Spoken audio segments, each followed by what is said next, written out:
اهدنا الصراط المستقيم.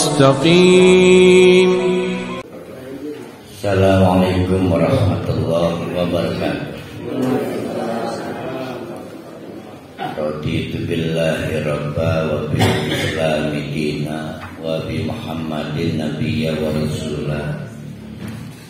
Rabbi zidni ilma warzuqni fahma.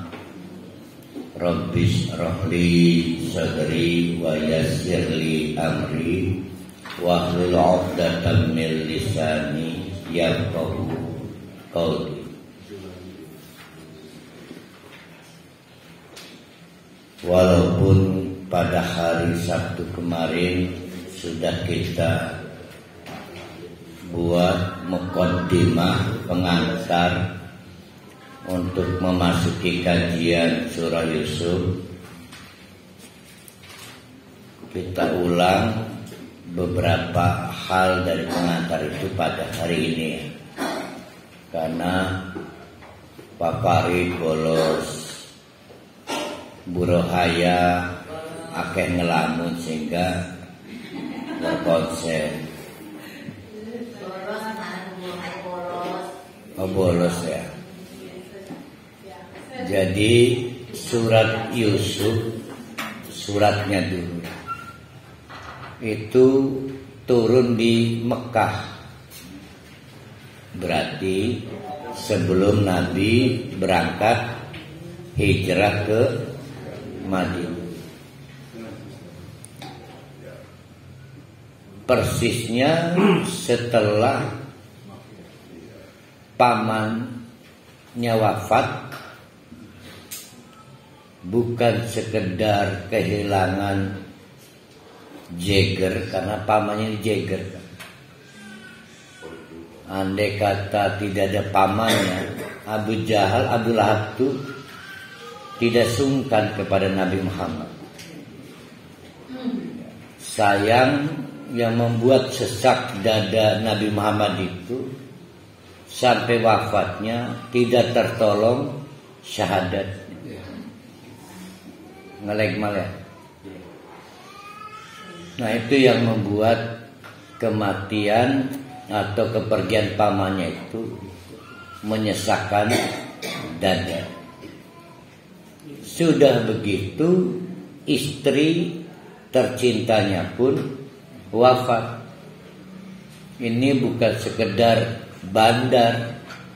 Sebagaimana kita tahu, Siti Khadijah itu trader, pedagang besar. Sepertiga uang yang berputar di Mekah itu konon dikuasai Siti Khadijah. Itu kalau sekarang hidup ketua IWAPI, Ikatan Wanita Pengusaha Indonesia. Indonesia meninggal, dan dia pendamping dakwah, motivator yang mensugesti Nabi kuat. Jadi di tengah-tengah sesak begitu, maka Nabi sempat berpikir memindahkan daerah dakwahnya dari Mekah bergeser ke Taif. Alasannya bengen buyutin gunung. Jadi ada hubungan tribalisme atau hubungan darah. Piraku nde segala niku narap nolak. Nah, dugaan itu meleset. Bersama, saya lupa itu saudara atau sahabatnya itu Zaid bin Haris itu. Budak ya. Pokoknya batu rebela. Maka Nabi menempuh perjalanan dari Mekah ke Taif, 70 km perjalanan, dengan harapan bisa meneruskan dakwah di daerah baru namanya Taif. Sayang, pilihan terakhir itu pun berakhir dengan tidak happy, malah penuh darah. dipermalukan Nabi Muhammad di Taif itu. Dan itu memancing malaikat-malaikat untuk menghibur Nabi. Malaikat Jibril menawarkan, apakah perlu itu orang-orang Taif saya ajar? Nabi Muhammad menolak. Mereka adalah orang-orang yang belum tahu. Saya ingin dari keturunan mereka tampil pejuang-pejuang dakwah. Itu menunjukkan sudah di puncaknya tragedi Nabi Muhammad. Nah, di tengah-tengah itulah turun surat Yusuf. Sehingga kalau kita melihat setting itu, surat Yusuf ini berkaitan dengan mensugesti Nabi Muhammad untuk tidak gagal berdakwah. Ya walaupun sudutnya banyak, wong wadon meteng pengen anak ganteng, masuk surat Yusuf. Ya manggalah sudutnya banyak, Al-Quran itu pintunya banyak, tapi menjadi kehilangan ruh. Nah, oleh karena itu, kalau melihat setting semacam itu, tokoh pentingnya bukan Yusuf, tapi bapaknya, yaitu Nabi Yakub. Pertanyaannya, kenapa diarani surat ini surat Yusuf? Sekalian ini surat Yakub kan? Masih urip Mang Yakub kan? Ning kaujian begede. Meninggal. Oh, tinggal si Ayub ya. Mang Yakub. Kenapa surat ini diberi nama surat Yusuf? Karena hanya di kasus surat Yusuf, surat inilah 111 ayat hanya menceritakan satu kisah ini, yaitu kisah Nabi Yakub bersama anak-anaknya yang 12. Yang paling menonjol Yusuf itu. Sedangkan kisah nabi-nabi yang lain seperti Nabi Musa, kaum Madian, kaum Hud, macam-macam termasuk Nabi Lut, itu kan bertebaran di banyak surat. Tapi Nabi Yusuf tidak diceritakan di surat lain, hanya di kasus surat ini. Maka surat ini kemudian diberi nama surat Yusuf. Yusuf sendiri bukan bahasa Arab, ajam, bahasa asing. Lamun diartikan, maaf apa ya, apes apa ya, anu bebila ini kan apa ya, semekonan adalah. Sehingga asafa itu artinya bilai baik, tapi nanti happy ending. Apa itu misalnya menung serang ini. Jadi dirundung duka terus. Anu be masalah. Tembekan dicemplungakan di sumur, diperbudak. Baru diperbudak, digodera bini menti, dipanggil penjara mah. Anu be. Tidak ada habis putusnya duka menghantui perjalanan Nabi Yusuf. Nah, dikenal dengan Asafa. Sehingga namanya Yusuf. Kayak Aisyah lah. Aisyah itu tukang usap. Penyakit apa baik diusap waras. Sehingga orang manggilnya mungkin si kemeset. Tukang usap. Maka disebut Aisyah Masih tadi usah. Sama dengan itu. Nah, itu surat Yusuf. Berarti surat Yusuf turun di Mekah, berkaitan dengan tauhid. Itu ya, berkaitan dengan tauhid.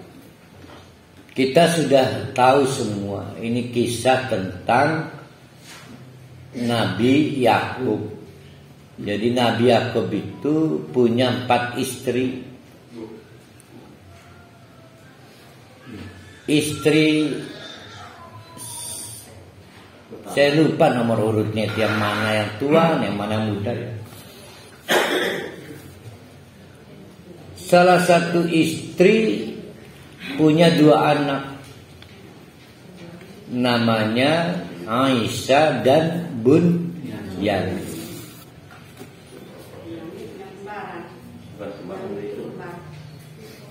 Pokoknya 2 aja anaknya. Jadi dari 1 istri ini. Nggak sempat lihat cek anunya, apa riwayat persalinannya.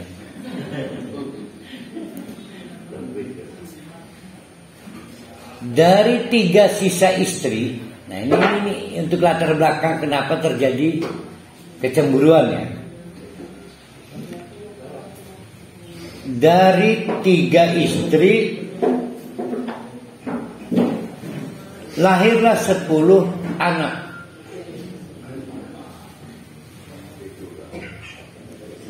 Istri Lea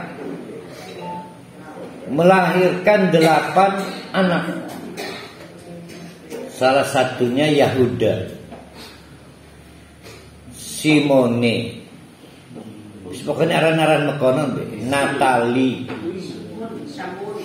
Ruben, Ruben Bensu, ya Sakor tuh rabi yang terakhirnya, Zabelan. Saya pernah periksa nama Rohalilah. Udah arah. Nah, supaya kita paham peta kenapa ini anak-anak ribut ya. Jadi istri pertama itu Yakub dua rabi apa? Istri Rahel punya 2 anak. 1 Yusuf, Bunyamin. Yusuf Bunyamin itu sekandung. Ya, ini asal-masal ini. Dua anak maning arane, dua rabi maning arane Lea. Sekarang masih ada Lea ini. Itu ke Krakatau. Itu ke Levis. Ini di Tugu Krakatau. Iya. Ruben, Yahuda,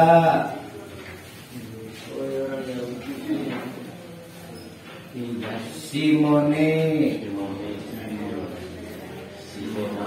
Zabela. Ayo kayak kunci beris kalian.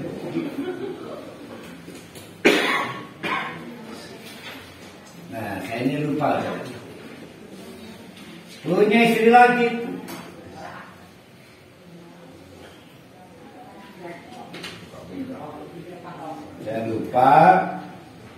Saya lupa nih. Punya anak lagi. Iya, konon lah ya.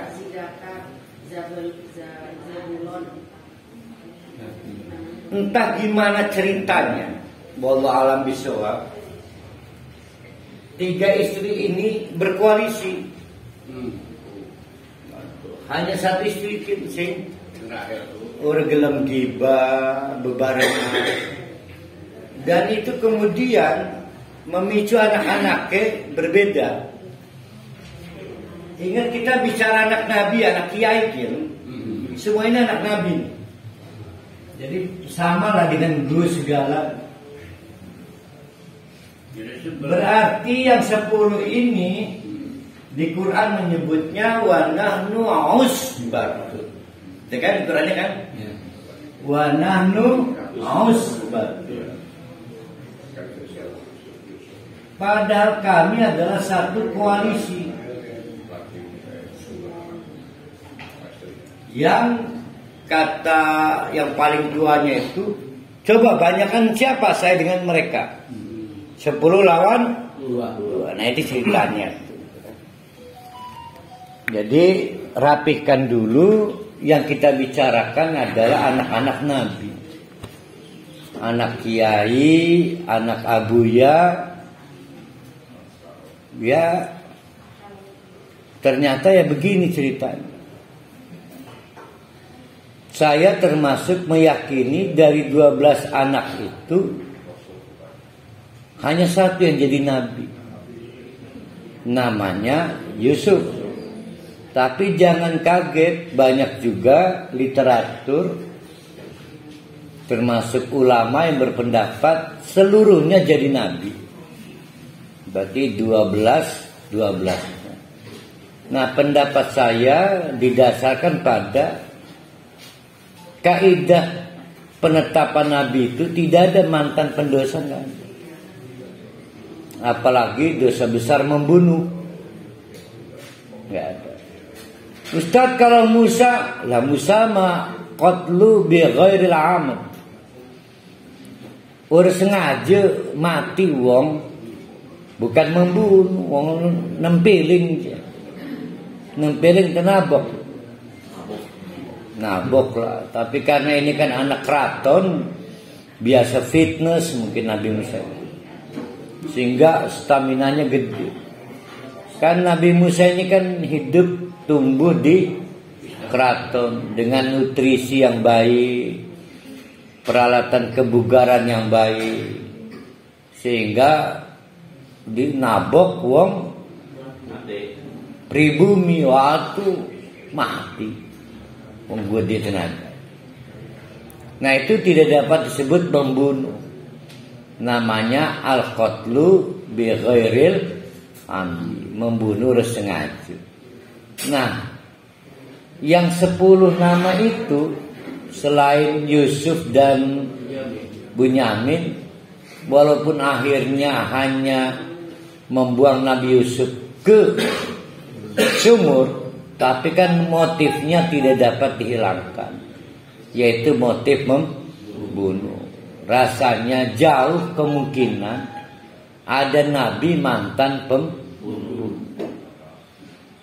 Namun sekali lagi jangan kaget, ada juga teori bahwa seluruh anak Yakub itu nabi.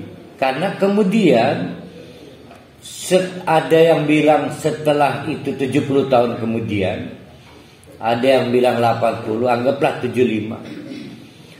75 tahun kemudian setelah peristiwa pembuangan Nabi Yusuf ke sumur, maka keluarga Cemara ini reuni.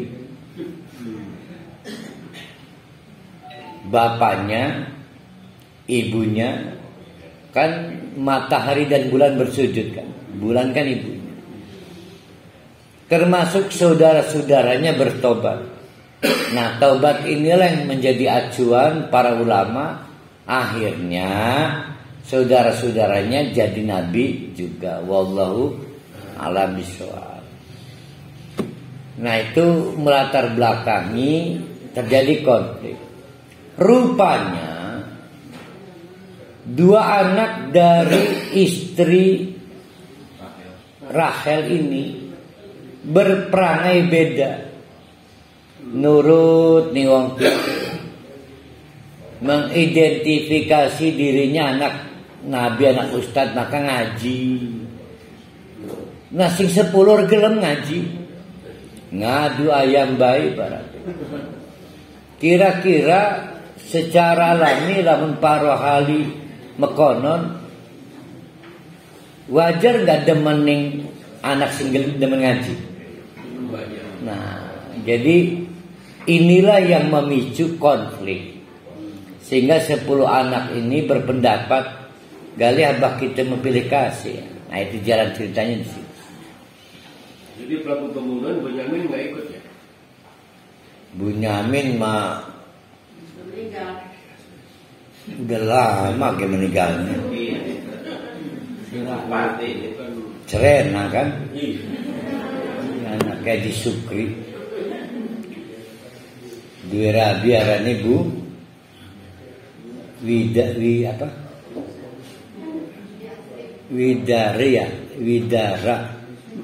Widara marang itu ya langsung Bunyamin itu tidak ikut-ikutan, nanti jadi korban berikutnya. Bunyamin. Nah, saya akan mengantarkan atau mengulang yang kemarin sebelum kita masuk ke ayatnya. Ada 3 nama diperkenalkan di sepanjang 111 ayat nama Allah dan cara penggunaannya, yaitu pada ayat 21 Allah diperkenalkan sebagai Allahu Latifun. Bukan Allah, Allahu Ghalibun ala amri. Ya 21 ya. Nah, jadi supaya ingat dulu, jadi ini sepanjang kita mengkaji cari ayat ini ya, nama Allahnya nih ya. Pertama adalah kok ayat 21 kok. Jadi Alimul Hakim ini. Bukan, ini urutannya. Jadi nanti kita pertama ketemu di ayat 21. Yaitu di ayat 6 ya. Alimul Hakim di ayat berapa dan 6? Ayat 6 Alimun. Ayat 6 ini tampil 3 kali intinya. Yang kedua ayat 21. Ghalibun ala amri. Yang ketiga ayat berapa itu? 80-an berapa ya?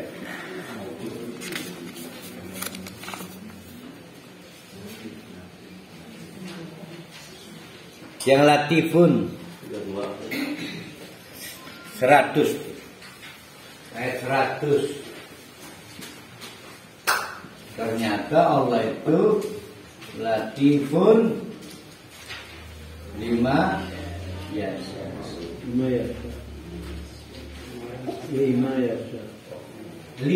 yasa bukan prima yasa.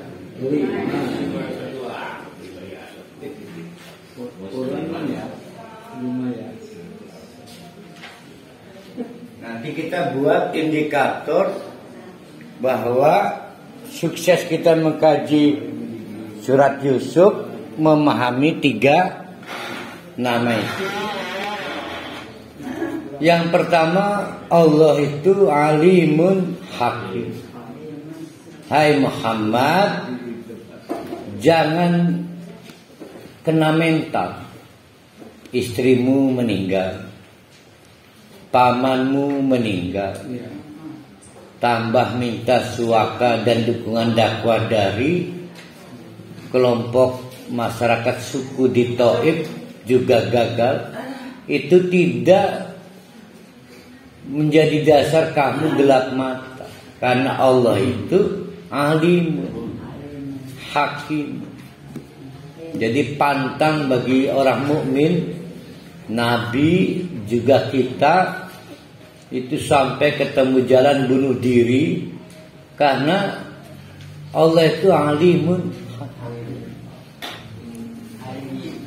Sering kita itu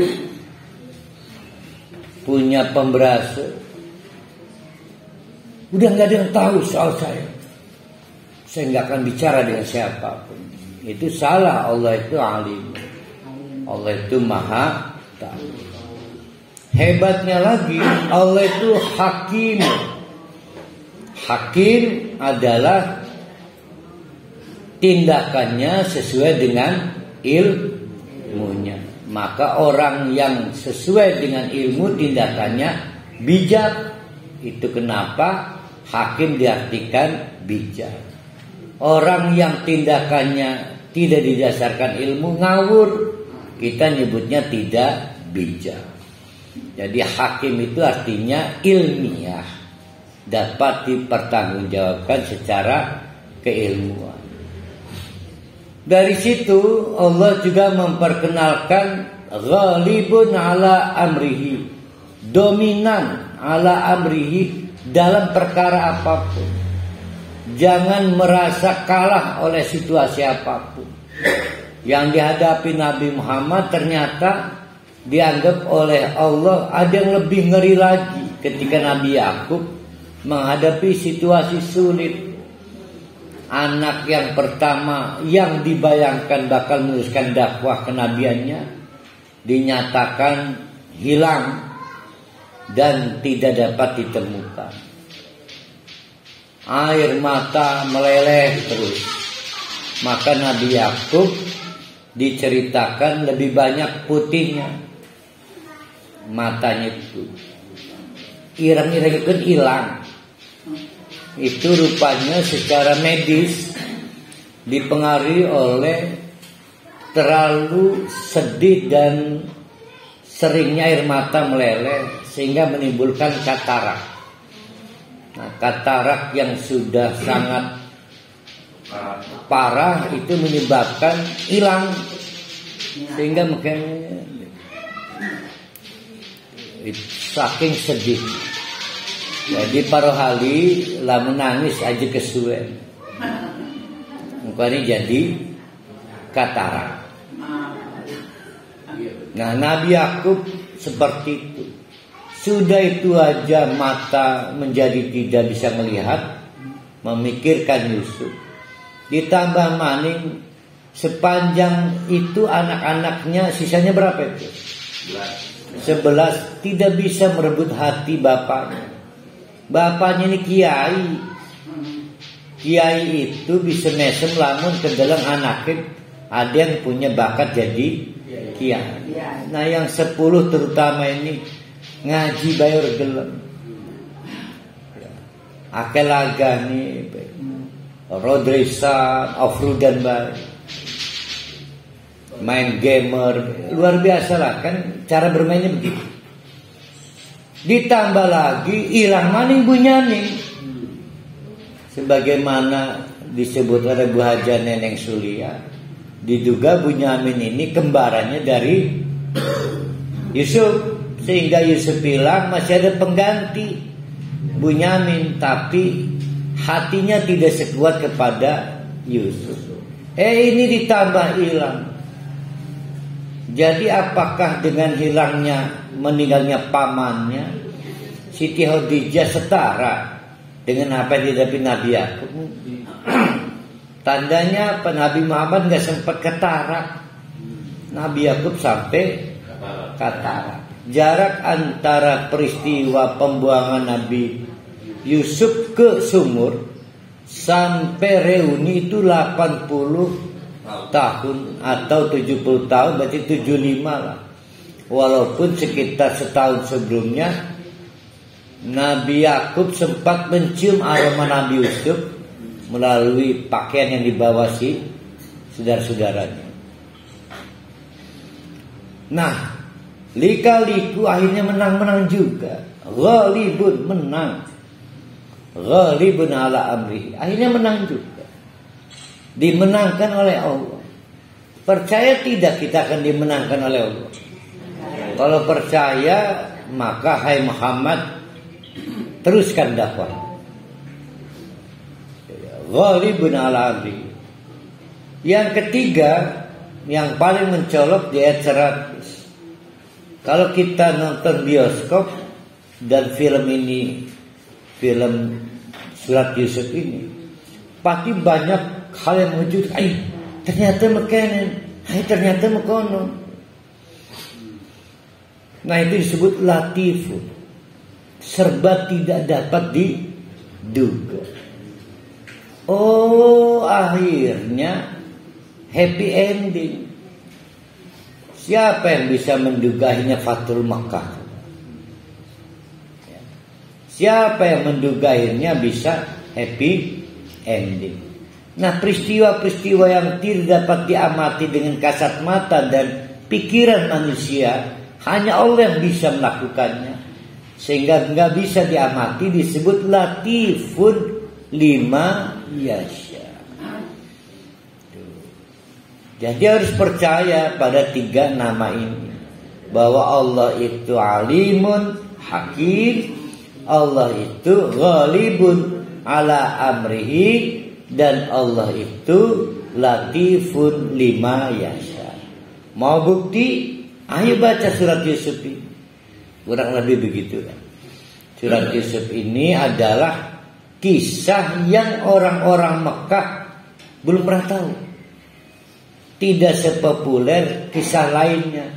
Kisah kaum Ad, kaum Samud itu udah jadi dongeng. Kisah Nabi Yusuf mah the first, untuk pertama kali.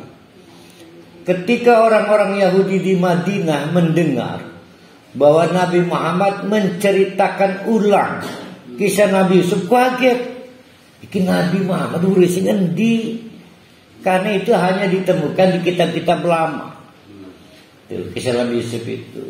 Nah, maka dari seberang jauh di Madinah sebetulnya udah mulai mengakui Muhammad bukan orang sembarangan.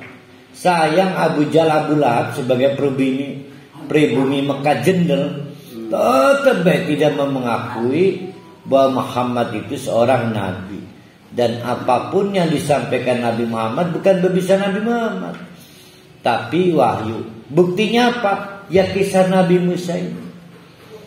Kemarin kita buat diagram yang menunjukkan betapa simetrisnya puzzle-puzzle dari kisah Yusuf itu, sehingga kita ketemukan terdapat 12 bagian kisah Nabi Yusuf. Yang unik kalau kita buat diagram simetrikal, maka bagian nomor 1 bertemu dengan bagian nomor 12. Nomor 2 bertemu nomor 11, nomor 3 bertemu nomor 10, nomor 4 bertemu nomor 9, nomor 5 ketemu nomor 8. Kononnya? Ketemu 7 juga. 6 ketemu 8. Nah, itu menarik. Kenapa menarik? Misal gini, bagian pertamanya adalah diwiwiti prolog, yaitu Nabi Yusuf menceritakan keanehan mimpinya pada bapak. Bagian 12-nya di ayat 105, 100 sampai 105 itu menceritakan akhirnya reuni, sehingga takwil mimpi 80 tahun yang lalu. Bikin anu bintang 11 srengenge wulan sujud. Coba bayangkan, ini anak kecil umur 10 tahun cerita ke bapaknya, Bah, lagi bengi kita nih, ana bintang 11 sujud. Pepeluan tak teleng kan 2 kali ra itu. Ra itunya 2 kali. Matahari dan bulan milu sujud. Kebayang tidak, saya ayahnya punya anak Nabi Yusuf cerita pati sirane urus sing endi arane bintang sujud iku. Emang duwe jidat tak? Punya kepala tak? Lalu cara tangan menekukkan untuk bisa sujudnya gimana? Apakah bintangnya berubah jadi orang? Wonge sujud konon. Coba gimana kalau para ahli nanggepi anak kayak konon? Sisir mah halu baik. Murah halu para ahli. Murah halu. Gawe gemblong tak? Oh malu. Ya kan, kita realistis coba. Gimana itu bintang itu kan bulan. Bahkan ketika anak usia 10 tahun memahami bintang itu setitik sinar kan. Kan satu titik. Bintang itu kan kita pahami jadi bulat itu kan di buku fisika. Di buku pelajaran. Pada waktu anak seperti Yusuf itu mengenal bintang itu di langit titik. Lalu dia merasa di mimpinya ada sosok sujud jumlahnya 11 dan itu bintang, Mbak. Berarti kan dua tangan, dua sikil, dua endas, dua jidat, dua cungur. Tapi Nabi Yakub adalah nabi dan dia melihat sosok lain pada anaknya. Nah, itu terjawab 80 tahun kemudian pada puzzle bagian 12. Sama dengan puzzle nomor 3 istri. Saya mau meluruskan dulu. Jadi settingnya nanti kalau kita buat para pemeran itu kan ya, kalau yang novelnya si Golagong Balada si Roy, siapa nama pemerannya? Roy. Di anaknya Hari Jadi Caparan itu Abizar ya. Nah, pemerannya siapa aja nih? Berarti Yakub. Siapa lagi? Yusuf. Bunyamin. 4 dulur-dulure, ingat nih. 5 siapa lagi nih? Istri. Nah, ini yang saya tanyakan nih.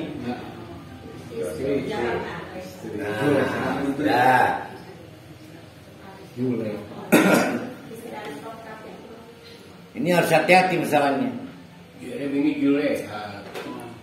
Ya itu jerek. Jadi belum ada Firaun. Ini periode belum ada Firaun. Mesir masih dijajah pendatang. Firaun itu adalah gelar kepala negara ketika Mesir berdaulat. Sudah tidak dijajah lagi. Maka namanya Firaun. Firaun itu sebenarnya tukang angon. Firaun. Sebelum dijajah berdaulat, kita memerdeka. Nah, Mesir itu masih dijajah. Daerahnya membentang sampai Palestina. Yakub dan anak-anak ini Palestina, misal. Gelarnya adalah Al-Malik. Malik berarti raja. Punya bawahan, ingat ya, punya bawahan. Kayak Pak Luhut, Binsar, Pak Mahfud, Menko lah. Menko, Menteri Koordinator. Disebut Al-Aziz. Ya. Al-Aziz. Nah, pemerannya ini di sini nih adalah Aziz. Aziz 6 istri Aziz. Tuh, maksudnya di sini nih. Di bawah Aziz ada lagi menteri. Kayak Erik, kayak menteri gimana? Keuangan. Ya, menteri keuangan segala, bukan Menko, menteri. Apa yang disebut itu? Nah, istri-istrinya itu jadi kaki tangannya sih yang disebut Zalihah itu. Jadi settingnya begitu ya. Settingnya sebelum Mesir itu merdeka. Dan jangan lupa ini keturunan Ibrahim ini. Jadi ini masih Bani Israel. Begitu merdeka Mesirnya, maka berbalik keadaan. Keturunan Nabi Yusuf menjadi masyarakat terjajah. Tuh, sampai kemudian Allah menolong Bani Israel dengan mengirim Nabi Musa. Tuh, urut-urutannya begitu kan? Untuk membebaskan penjajah.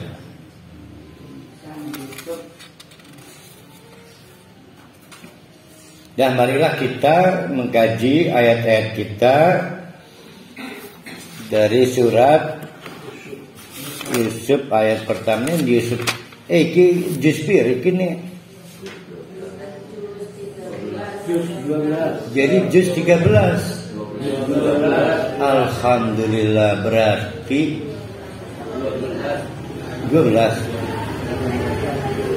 Berarti butuh 13 tahun lagi hatta. Berarti para kali diperpanjang minimal umurnya 3 bulan. Bu Hasan Basri lebih banyak diperpanjangnya 20. Bu Romlah beri Romlah itu ya. Lah diperpanjang 20. Nah saya juga minta diberi kesempatan sampai hatta. Butuh 13 tahun lah. Alhamdulillah kan udah 13. Alif Lam Ra. Tilka ayatul kitabil mubin. Sudah sering kita bahas. Kalau dimulai dengan Alif Lam Ra, Yasin, Alif Lam Mim, pasti Allah sedang pengen Al-Quran itu dikagumi, mampu membuat tidak berkutik siapapun. Padahal orang Arab tuh nangis bahasa Arab. Begitu membaca Yasin nggak mampu tuh nerjemah. Yasin bisa dibaca Yis, bisa dibaca Yas, bisa dibaca Yus, bisa kalau dia kata. Namun masalahnya Yasin itu bukan kata, tapi huruf singkatan kayak D, P, R. Kan bisa nggak dibaca deper? Kan nggak bisa. Tetap aja D, P, R. Nah begitu juga Yasin, nggak bisa dibaca Yus. Alif Lam Ra, iler bisa? Nggak bisa, maka disebut harful muqatta'ah. Nah, para ulama ada yang mencoba ngutak-ngatik. Allah, Lam Jibril, Mim Muhammad. Yang paling benar, ayo kita berlomba masuk surga. Nanti ketemu Allah, tanyakan pada Allah, ya Allah kita mau penasaran. Alif Lam Ra artinya bisa-bisa jalan. Alif Lam Ra, Yasin, Kaf, Ha, Ya, Mim, Ain, Shad. Kan? Bukan lafal kan, bukan kata kan. Disebutnya harf, lebih dikenal harful muqatta'ah. Habis itu pasti bicara Quran. Misal tilka, itulah jauh. Itulah kalau ada di sini.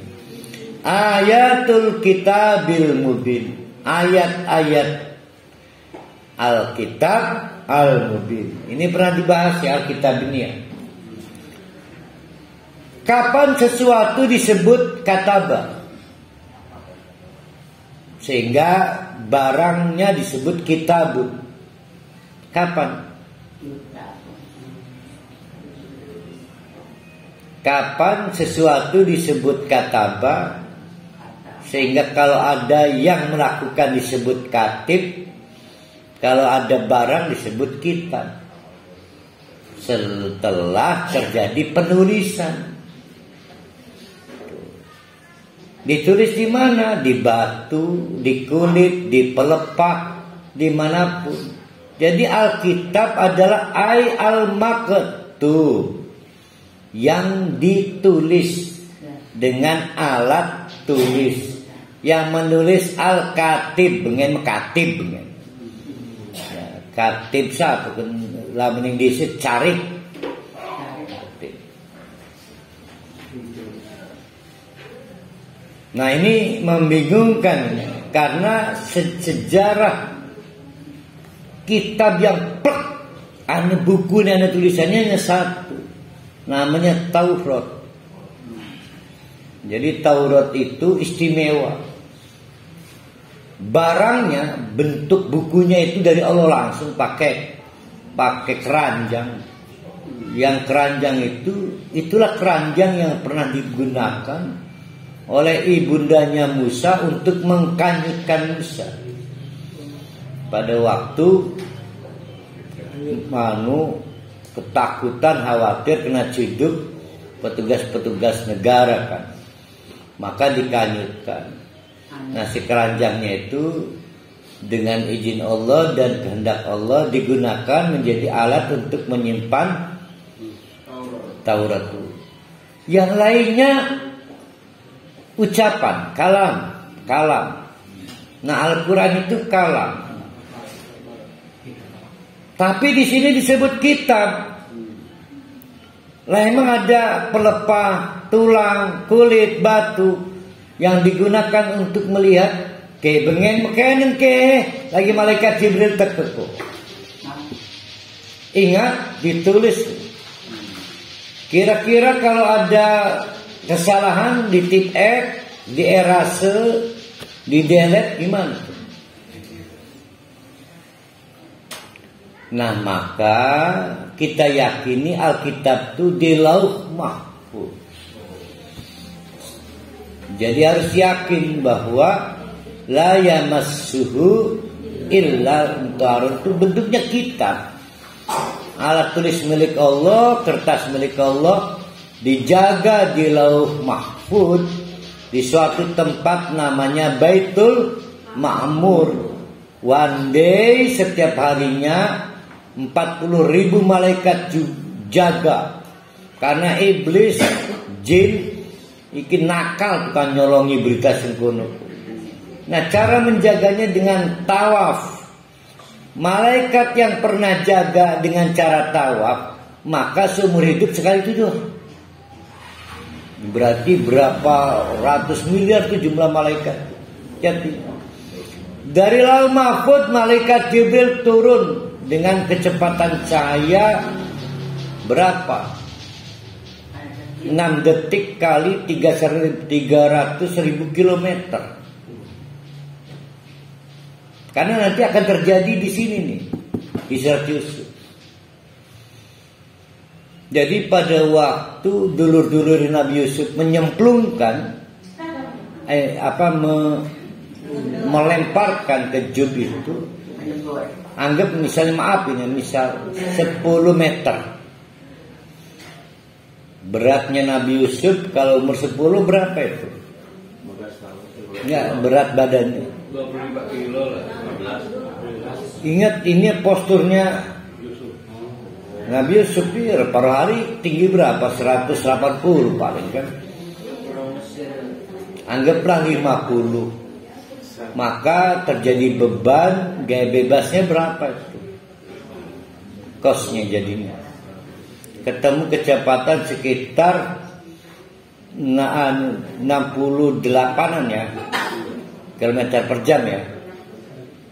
Ya pakai gravitasi nih, pakai gravitasi. Ya 68-an lah. Tahu tidak sempat nyampe tanah. Keburu malaikat Jibril menangkap. Turun langsung dari arsy. Jadi berapa kecepatan malaikat Jibril itu? Sedangkan lapisan pertama saja itu langit pertama. Jadi matahari itu ada di langit keberapa? Langit pertama. Begitu di on, cahayanya itu kena parohali itu 6 kali 300.000 kilometer, 6 detik kali 7. Waduh, berapa itu ya? Nah, dari Baitul Ma'mur kalau kita lempar benda dan ada hukum gravitasi, tapi kan nggak ada hukum gravitasi di atas, maka jatuhnya tepat namanya Baitul. Jadi di atas Baitul Ma'mur, di bawah Baitullah. Dalam bentuk apa? Pertanyaannya. Ayo, tadi Alkitab. Ada barangnya, tulisannya ada. Nggak ada, maka disebut Qur'anun yang membutuhkan telinga untuk mendengar. Maka Quran itu bukan membaca dalam pengertian read, huruf tuh huruf dibaca, ada simbol, bukan. Jadi salah terjemahan, salah. Maksudnya mah bandungi, iqra, faida quri'al Quran fastami'. Nah maka Nabi Muhammad iqra, bandungi, atau kalau kita mudah tirukan. Nah rupanya geroprokan, kenapa tidak sabaran itu sebutnya Nabi Muhammad kok. Ya engkau gedipit, kita beragak gedipit alun. Nah itu kan iqra bismi rabbikal ladzi khalaq. Kompilasinya disebut Al-Quran yang dibunyikan, harus terdengar telinga, ya. Jadi harus terdengar telinga. Telinga siapa? Terutama telinga sendiri. Quran. Nah yang kita bicarakan di ayat 1 ini alif lam ra. Muhammad, tilka, lihat tuh. Nah, tilka jauh. Ayatul kitabil mubin yang turun dari Lauh Mahfud di arsy Allah, dijaga di Baitul Ma'mur, itu adalah ayat-ayat yang tercatat dulu, turun selama 22 tahun atau 23 tahun tuh. 22 tahun 23 hari berapalah gitu ya. Nah itu al-mubin, tidak dapat disanggah lagi. Tidak dapat disanggah lagi, serba jelas, nggak perlu diperdebatkan. Bandingkan dengan undang-undang Ciptaker, perdebatan. Bandingkan dengan maaf kitab-kitab lain, diperdebatkan. Quran Al-Mubin. Nah sekarang Muhammad, itu barang itu di mana sekali lagi barangnya? Di Lauh Mahfud. Itu inna anzalnahu, kami turunkan. Anzalna berarti berapa kali? Nah kita sekarang, kalau nazalna berkali-kali sepanjang 23 tahun itu. Ada yang dicicil satu ayat, ada yang dicicil beberapa ayat, ada yang dicicil utuh satu surat, tapi berkali-kali. Ini yang jadi persoalan, bukan yang beberapa kali. Mungkin untuk pertama kali. Itu lagu Krispatih, lagu pertama kali. Dan untuk pertama kali inna anzalnahu, berarti kapan ini kejadian ini? Untuk pertama kali. Nah, itu loh. Untuk pertama kali itu diturunkan dari Lauh Mahfud kapan? Ayo siapa yang ingat? Lailatul Qadar itu yang 17 Ramadan. Quranan kudu kerungu, dibunyikan. Berarti di Lauh Mahfudnya belum tentu bahasa Arab itu. Begitu di-delivery kepada Nabi Muhammad di Gua Hira, itu Arabia, dalam bentuk bahasa Arab, dan dalam rangka dibuat mudah, dipilihkan bahasa. Sudah belum tentu pada saat itu sudah banyak bahasa, dan menurut pengetahuan Allah bahasa kisah paling benar Arabian, la'allakum ta'qilun, supaya dapat dipahami. Berarti sejak awal pendistribusian dari kitab di Lauh Mahfud ke Nabi Muhammad. Lalu Nabi Muhammad menghafal, dibuat pilihan translate-nya bahasa Arab, itu biar dapat dipahami dan tidak berubah sampai sekarang. Jangan mendekati Al-Quran dengan tanpa niat memahami, jangan. Nggak boleh. Niatnya apa? Jimat, tambah mani urul. Niatnya apa? Baca doang, ya nggak apa-apa, tapi berlanjut terus sampai ke tangkilu. Ngapal doang, berpaham, nggak boleh. Harus sampai la'allakum tangkilu. Nah, itu prolog yang hebat, ya. Seolah Allah ingin mengingatkan, tapi Nabi Muhammad ini lagi broken hati ini kelangan rabi, kelangan mamangi, tas dibuli oleh dulur-dulur ning Taif. Allah masih mengajak Nabi Muhammad bekerja keras berpikir.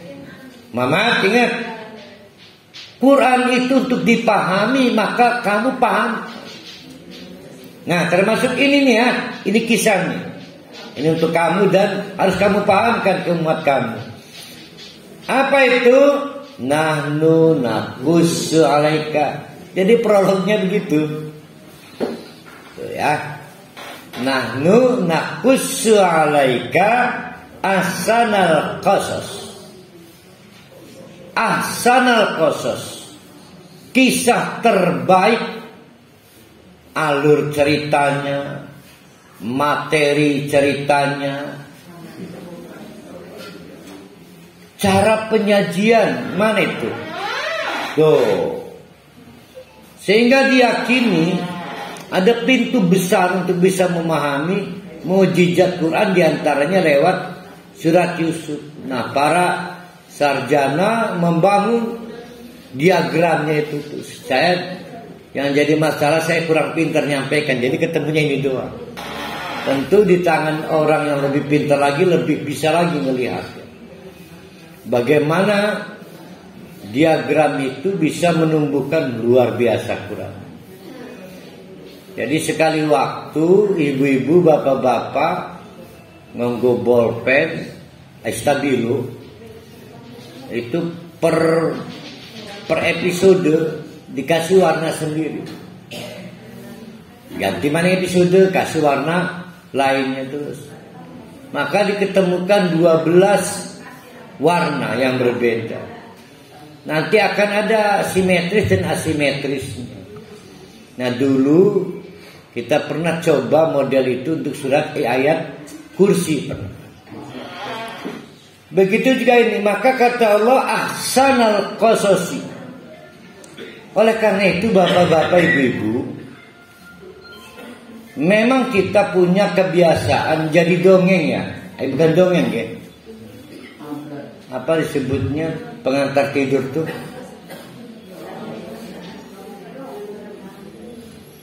Kan paling seneng guru-guru PAUD cerita ini kan. Saya ingin mengingatkan jangan gitulah. Ini kan cerita besar ya. Ini bukan cerita untuk anak-anak. Ini cerita untuk kita. Untuk Nabi Muhammad yang sedang broken, terancam dakwanya berantakan, gagal. Allah tidak ingin Nabi terakhir ini gagal, maka disugesti. Ternyata masih ada yang lebih parah situasinya, itu Nabi Yakub. Ini ahsanal qasasi. Kata Allah, nahnu naqussu, kami kisahkan, alaika, kepada kalian, ahsanal qasas. Qissatun itu artinya berulang. Dulu lamun ana wong mateni, maka dulure ora terima, ngulang mateni. Dulu ora terima maneh, ngulang mateni la kepragate. Lingkaran kematian, berulang lagi, maka disebut kisos. Hukum disebutnya kisos, terjemahan awalnya balas dendam. Nah, maka diangkat oleh Islam menjadi hukum kisos agar berakhir. Jadi boleh membalas membunuh berdasarkan izin pengadilan. Nah, itu hukum kisos.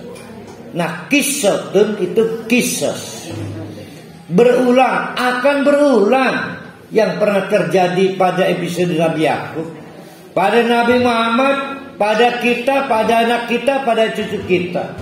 Nggak berubah. Cerminnya adalah surat ini. Jadi kisotun akan berulang.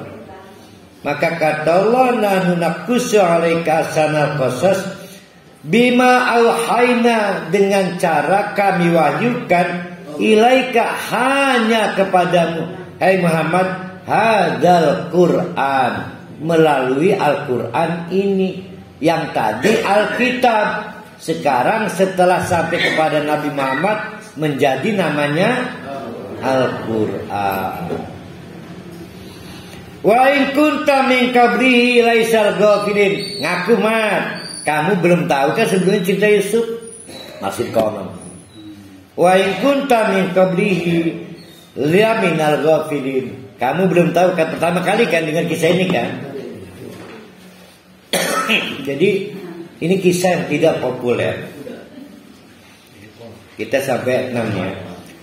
Yaitu kisahnya ketika qala. Ini prolog kisah besarnya ya.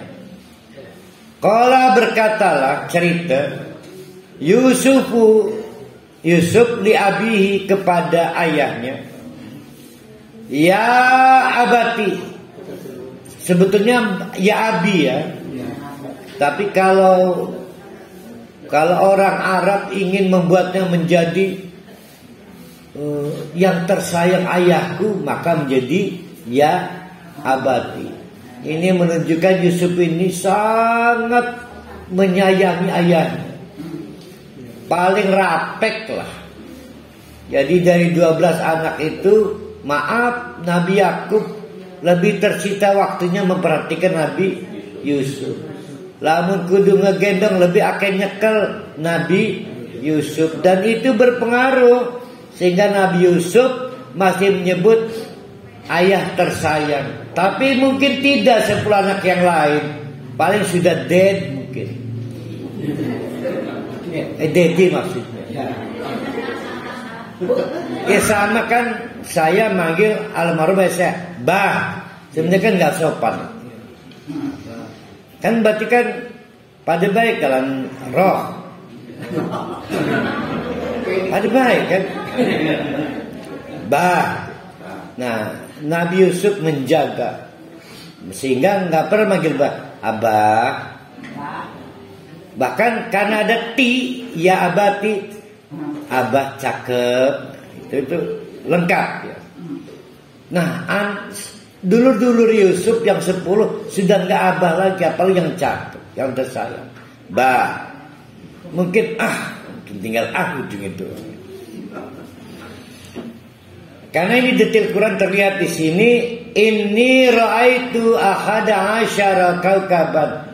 Lagi bengi ngimpi ada 12 bintang.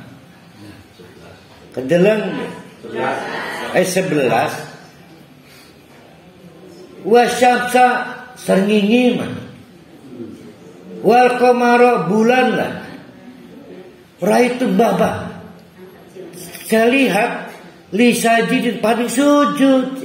Nah, itu gaya ceritanya begitu.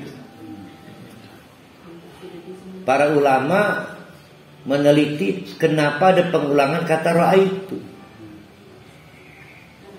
Itu gaya khas bertutur anak 10 tahun yang manja kepada ayah. Nah, Nabi Yakub sekali lagi ini bukan ayah biasa, ini nabi kan ya. Itu sangat peka. Iki nabi ki, terus oleh tiket ki. Sementara ingat pikirannya, tiri dari Yusuf, kan tiri. Kalau tiri masih hidup nggak tiri? Masih ya, udah lama nggak tampil. Oh, udah malah. Alhamdulillah. Apa lagunya tiri? Nah, ingat-ingat Bapak Tim ya.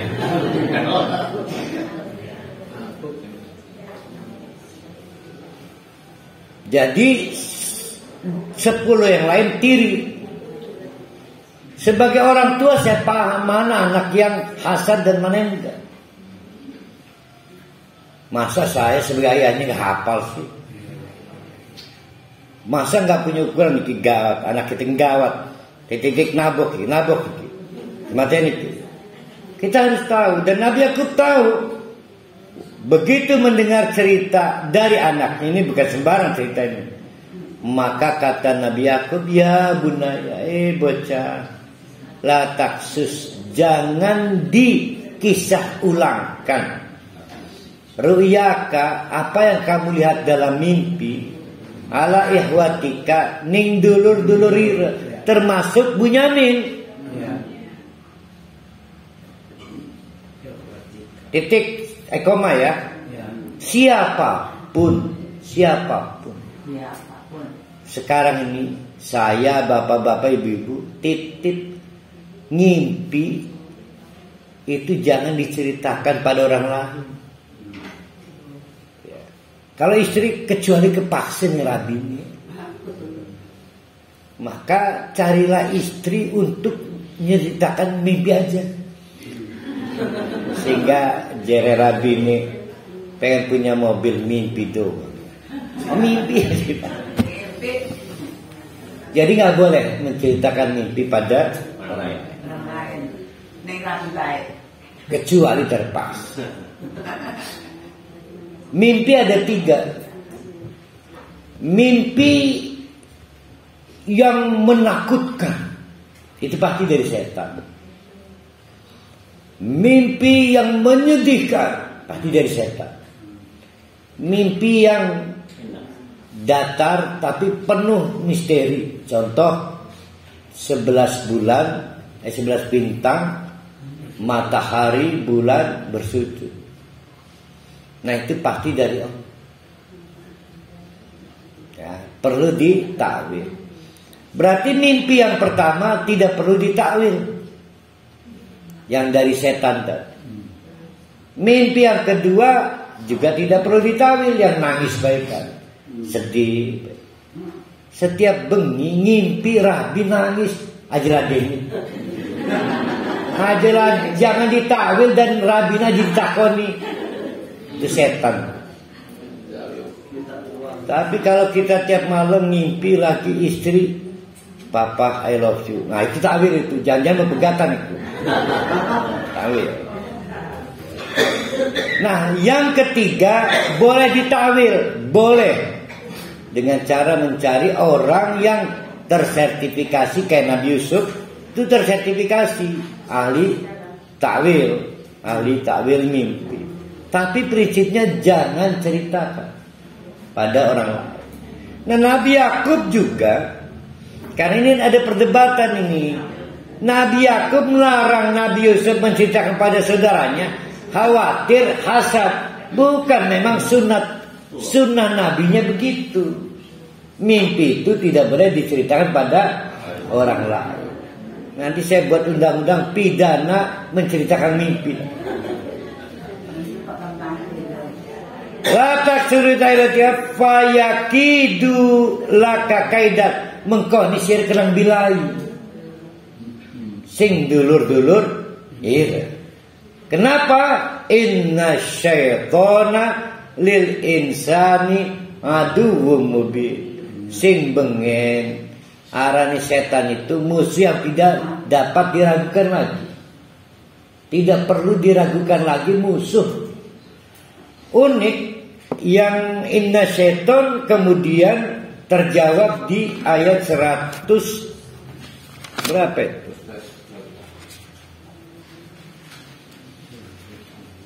Pokoknya 100-an lah. Jadi 80 tahun kemudian.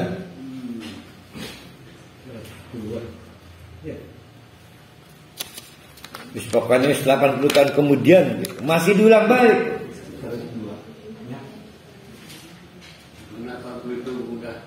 reuni ya Ustaz. Iya, dia sudah mulai di penjara. Iya. Pokoknya itu gratis. Saya ingin mencerita begini. Saya ngomong ke anak saya usia 10 tahun. Saya ngomong, Intan, dengerin Bapak ya. Setan itu musuh yang tidak dikenal. Saya umur 90, anak saya 75. Ternyata anak saya misalnya di Madiun, saya di Serang. Saya dengar anak saya pidato, bapak-bapak, ibu-ibu. Kata ayah saya juga, setan itu musuh yang tidak dikenal lagi. 75 tahun. Nasihat ayahnya masih dipegang. Padahal semenjak kejadian itu Nabi Yusuf dibuang. Tidak ketemu lagi bapaknya. Tapi pelajaran-pelajarannya masih dipelihara. Itu luar biasa di sini. Ada ulama yang mencoba membuat detil nih, luar biasa ya. Hubungan istimewa antara ayah yang Nabi dan anak yang Nabi, dan tidak keseliru itu.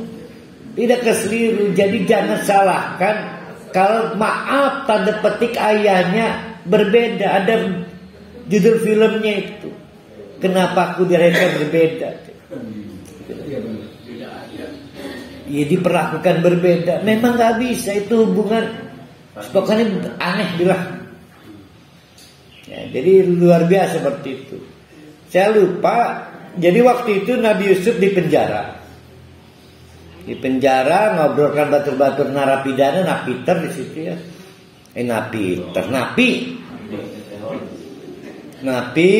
Nabi Yusuf mengingatkan persis seperti nasihat Nabi Yakub 70 tahun sebelumnya. Oh, itu luar biasa ya. Nah, kita akan menutup dengan ayat, perhatikan di ayat 111-nya. Akhirnya setelah epilog reuni, Allah memberi nasihat lagi pada Nabi Muhammad. Udah paham Muhammad? Ya udah paham Allah.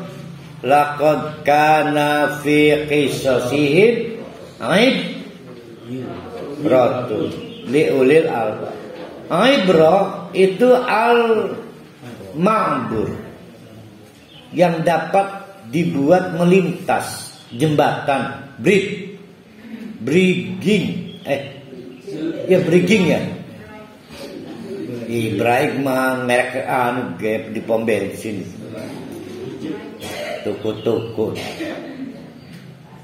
Iya jembatannya break ya.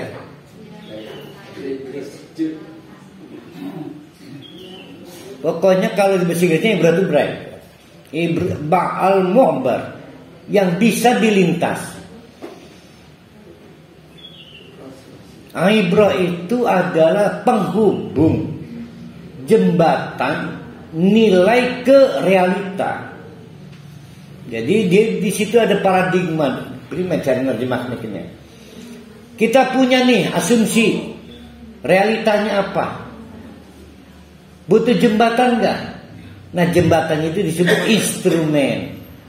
Nah, ayat, kisah itu harus jadi menjembatani kita. Nggak boleh kita dongeng genak kakak kekek, woi ustad macam-macam, tapi tidak membantu jamaah terhubung. Itu misalnya kepada eksperimen sosial, perilaku harus terhubung, maka disebut ibrah. Dia jembatan, harus menghubungkan. Semua sejarah itu harus bisa menghubungkan kita kepada realita. Nah, ini menarik nih. Allah mengingatkan ke Nabi Muhammad. Maksudnya apa ini berarti? Muhammad, lihat itu sahabat kamu itu. Sudah banyak ayat diterima, tapi masih belum bisa menghubungkan dengan persoalan kehidupan.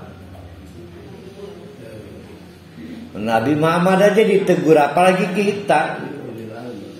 Jadi kalau ada perintah ibrah, maksudnya jadikan ayat Quran itu terhubung dengan realita. Makanya ibrah itu metodenya apa? Sejarah, kisah dan lain-lain sebagainya.